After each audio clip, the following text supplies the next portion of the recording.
the three quarterbacks. Cody Pickett. Yeah, you can't. Kenny Pickett. Yeah, Kenny Pickett. You Sam can't, Howell, any of those guys. No, come on. And you just say, yeah, maybe. Overachiever? Yeah, probably overachiever. Right. Will he make it? No. And Right. So my point is, I think everybody's sitting back waiting for tonight to say, I wonder if anybody's going to plunge on Malik Willis. Will Carolina just close their eyes and take him at 6? Or I saw Todd McShay this morning saying, I don't think anybody's going into, I think even Mel Kiper has 19 to 20? 20 to Pittsburgh would be Malik Willis would be the first quarterback off the board. Well, it's just crazy chaos out there when it comes to quarterback. And I don't think anybody really knows what to make of Baker Mayfield right now. Right. I know what I think of him, and I think that somebody, if they're smart, should go ahead and give a third-round pick, because that seems to be the going rate right now to just change cities. No. Matt Ryan went for a third-round pick. Yep. Walk it to him. He went for 2 third rounds. Yeah, your guy not going and for that. Was That's bust city right there. No, don't do that, Skip. Don't do Okay. that. Well, again, would I take Baker Mayfield or Carson Wentz? Give me Baker Mayfield. I'm done with Carson Wentz because I wince every time he drops back. Both of them, the car gonna break down and put you downside the road. You're gonna have to call AAA. Because you used to love Wakatuam. Yes. And Wakatuam has now busted in Philly and busted in Indy. Skip, well, Jim Irsay had some scathing criticism as he was shipping him out. Skip, I don't think Skip. I mean, the guy had 27 touchdowns and seven picks. Lack of leadership gene. That and you can't lose the last 2 games. You can't lose to Jacksonville.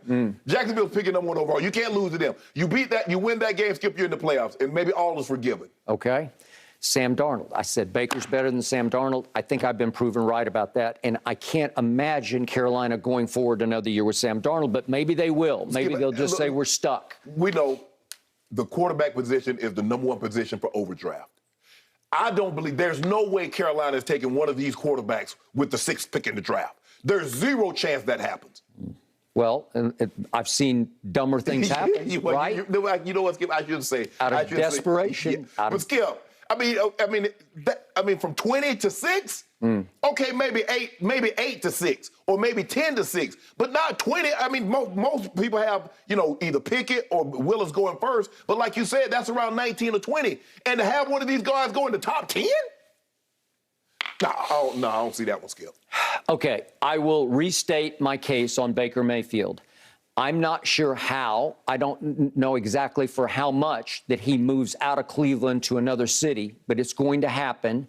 It might not be until after the draft, a couple of days after, maybe even several weeks after. We could get all the way to training camp. Well, let me ask you a question. If that's the case, Skip, why would you trade him after the draft? You want to pick. You want to possibly get somebody that can help you this year. Why would you wait until after the draft? There's even speculation about the Seattle speculation that it would be for a 4th rounder, that they could wait and make it a potential third rounder with playtime and that wouldn't count until next year's draft. Correct. Okay, yes. So you would make a conditional third going into next year. So my point is, this is the all-time game of chicken, and what would benefit Baker the most, obviously, would be what benefited Odell, what could benefit Jarvis, Hooper.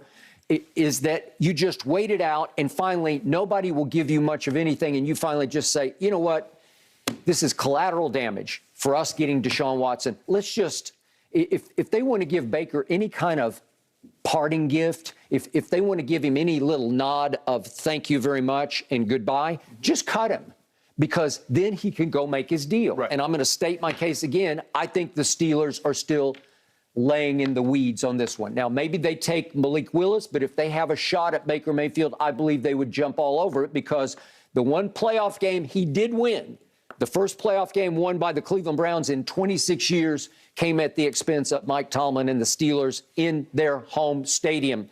In that game, Baker Mayfield had a QBR of 91, scale of 0 to 100, and lit them up. I know they turned it over. I got it. It was 48 to 37, but Baker had a lot to do with the first Browns playoff win in 26 years. And that finished off a streak of 8 wins in 11 games, 20 touchdowns to 3 interceptions over that stretch. But let me ask you this. Seattle cannot run the football like with Chubb and Hunt. like they did in Cleveland. Well, it doesn't look like they can run it at all. So with that being said, they are on the way down to me. If Russ struggled and Russ have great improvisational skills, because a lot of times I thought their offense was, okay, 1, 2, 3, Russ, break. And he had to run, take the snap, pirouette, roll to his left, roll to his right, heave it up to Lockett or DK Metcalf. Yep. That was their offense. That's not what Baker is, Skip. Yep. Well, it was all about let Russ cook, but you got to give him some groceries, right? Something. Okay. He's going to lead the offensive line. Cleveland, for the last 2 years, had a top 3 offensive line. He's going to Seattle, where they have a bottom 3, possibly bottom 5 at least, offensive line. How is that going to work out for him? They don't run the ball particularly well. They don't protect the quarterback particularly well. Okay, I don't love the fit for Baker there because I think it could be a dead zone. It just feels like that whole franchise is starting over, and it feels like Pete Carroll has lost his fastball a little bit, like his psychological edge for motivating that team. He just seems to be backpedaling as fast as he can, trying to figure out how to go in a different direction. It's good when you're winning. I mean, you know, Pete Carroll putting on the cleats and he's running down on special teams and he's taking his shirt off. That works well when you got veteran guys and you're winning. Bobby Wagner was the last. Russ, that's it. That doesn't work anymore. Last of the Mohicans. He was. When you say he's starting from scratch? They're starting over. He's starting from scratch. I love the city. I love the 12th man. I love the fervor for football there. Yes. I don't love Baker there. He would be a great fit in your arch rival city of Pittsburgh because he's got some lunch pail to him. He's got some hard hat to him. He's an overachiever. He walked on at Texas Tech and he walked on at Oklahoma and he won the Heisman and he was the first overall pick and he won 7 games for the Cleveland Browns as an underdog where they were 0-16 the previous year, and he turned that around to some extent. And what did I love the most about him at Oklahoma? They called him the Pied Piper as a leader. I think he's got big leadership gene to him. And the shock factor to me is that he's been mostly criticized for lack of leadership. And I'm going to say this one more time. The worst thing he ever did in his career, college or pro, were the progressive ads because they send such a bad message for such a still young quarterback because he comes across as smug and condescending and, dare I say, even snarky. He's like snarky in him.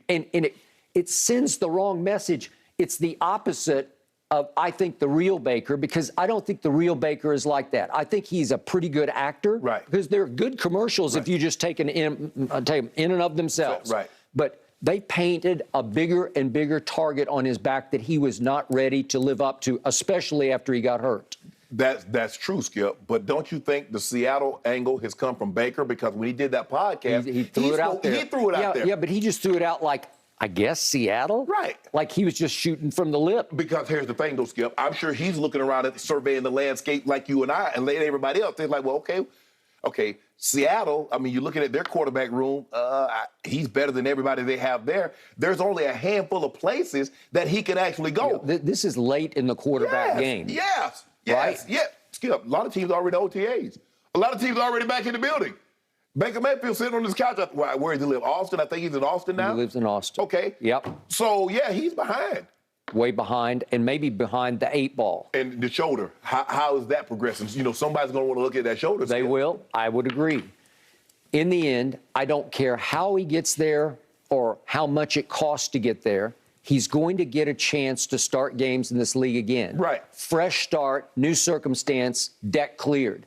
And when he gets that start, he will prove you wrong. That's what I believe. And he will prove everybody who loved him from the start right. He will bounce back and be the Baker he was when he was the #1 overall pick. So you willing to say he's going to be a playoff quarterback again? Well, I mean, you got to give me the circumstance. Do I think he could carry Seattle to the playoffs next year? I don't, because I don't think they're very good anywhere. No.